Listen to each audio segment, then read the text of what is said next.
Como Jesus Cristo transformou-se em Deus.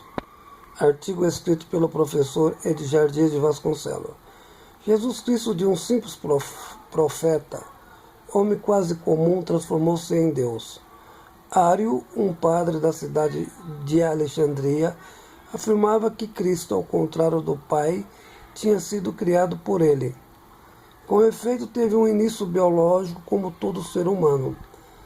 Nossa, estupefato, Nicomedes perguntou a Edgar: jamais poderia imaginar que Jesus tornou-se Deus por um decreto. Respondeu Edgar a Nicomedes: exatamente. Ficou determinado por Constantino que Cristo fora gerado e não criado, com a mesma substância de Javé, que em grego significava homosuin, ou seja, a mesma realidade substancial igual ao Pai.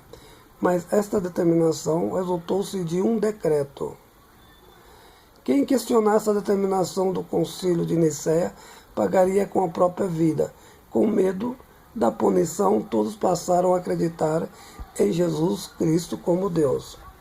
Então Nicomedes perguntou como que Cristo era entendido antes do concílio da cidade de Nicéia. Edgar respondeu, fazendo uso da expressão em grego homosuin, ou seja, de substância similar, semelhança com o homem. Todo homem não é a imagem e semelhança de Deus? Jesus também era. Jesus passou a ser consubstancial ao Pai. Essa ideia não existia antes do decreto. Nicomedes: qual foi o motivo de Constantino tomar tal atitude?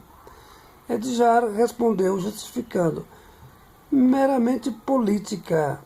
Constantino, filho de um general romano cujo nome era Constâncio, famoso e forte politicamente, envolveu com uma mulher muito bonita e de vida fácil, cujo nome era Flávia Helena, da qual nasceu Constantino.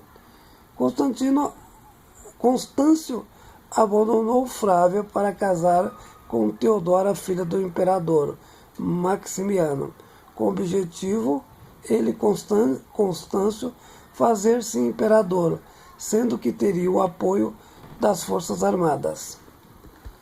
Entretanto, aconteceu que Constâncio morreu. Entretanto, antes o seu filho tinha participado das forças armadas e tinha bom trâmite entre os generais.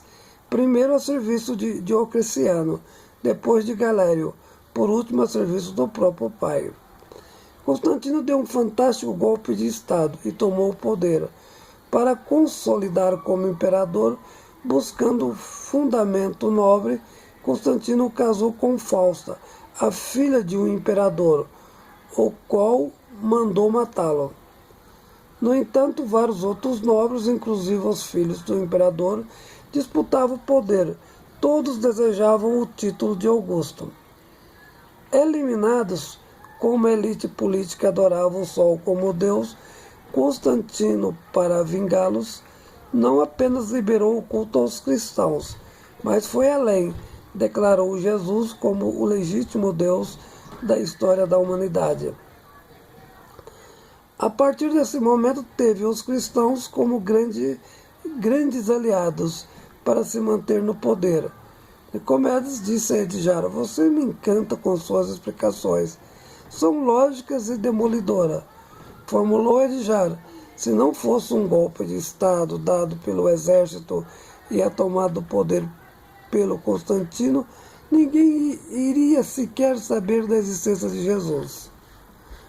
Os demais imperadores tinham o propósito de aos poucos eliminar todos os cristãos do universo, e por um ato de vingança de um imperador golpista, o mundo desse modo fabricou o primeiro Deus. Até os nossos dias impera na consciência de milhões de pessoas não conhecedoras da história. Criou-se uma alma para cada cidadão para justificar a invenção de Deus, o céu e o inferno. O Vaticano, a grande instituição detentora do poder de Deus. Portanto, Deus foi estabelecido institucionalmente como o Deus da salvação das almas. Artigo escrito pelo professor Edgar Dias de Vasconcelos.